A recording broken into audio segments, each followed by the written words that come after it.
The persecution of Boris Johnson made it to the House of Commons today.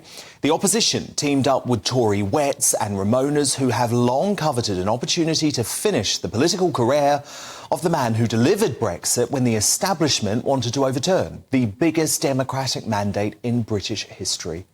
And what a pathetic sight it was.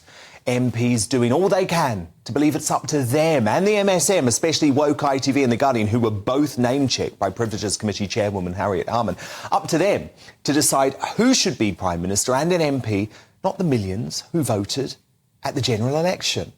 Look at the contempt for any opposition when my colleague here at GB News, the brilliant Jacob Rees-Mogg, dared to challenge Harman on her obvious bias leading the kangaroo court against Boris.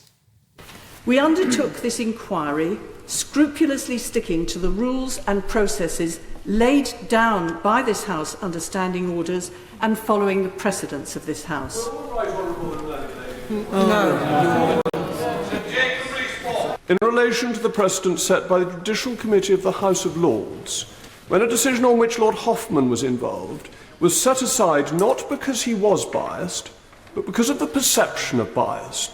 In relation to her famous tweets, how does she think she met the Hoffman test? This episode has shown that wrongdoing has not gone undiscovered and attempts to cover it up have failed. Many journalists played their part, and in particular, I want to mention Pippa Crerar and Paul Brand. Democracy needs a free press. What a shame those two journalists didn't do any investigating into what's going on in Scotland with the SNP right now and Nicola Sturgeon. Most Boris allies rightly stayed away from the sham. A source close to the ex-Prime Minister explained that decision to me today this way. Boris wants people to not go at all because it's a sham that only plays into Labour's hands.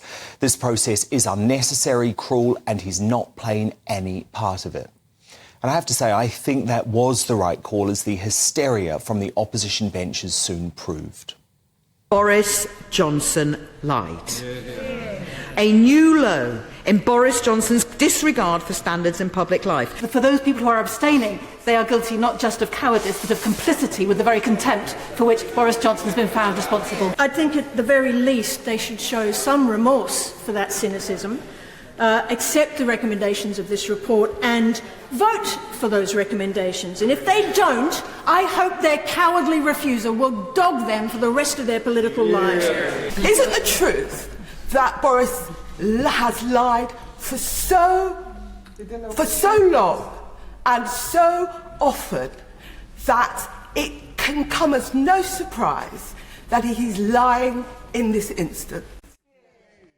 Perhaps the saddest moment tonight, though, showing the Conservative Party is now in a full-blown civil war, was the way the failed Tory wets and Remoaners lied up to attack Boris, the man who secured their party a landslide majority at the last election. It is important to show the public that there is not one rule for them and another for us. Indeed, I believe we have a greater responsibility than most to uphold the rules and to set an example. I will vote in favour of the report of the Privileges Committee.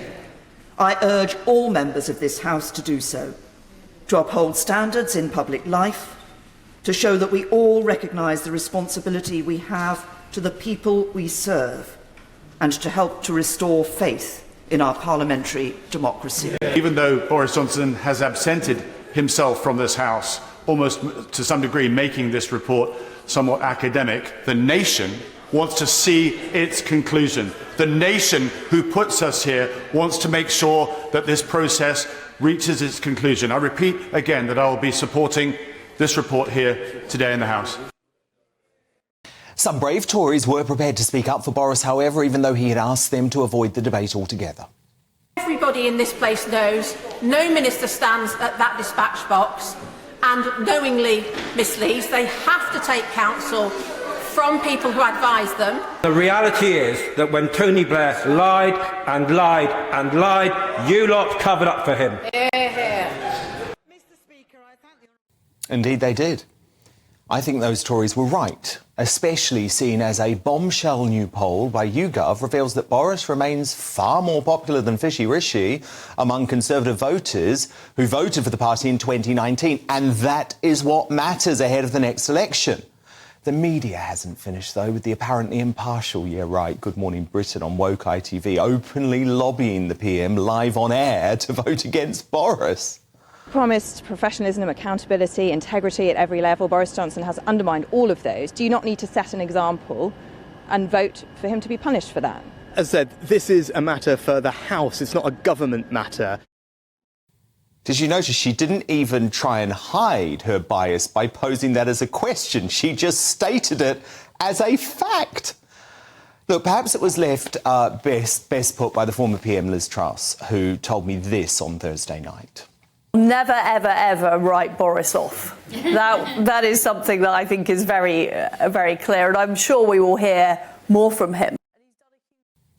I think so, because the Commons witch hunt today turned Boris Johnson into a martyr.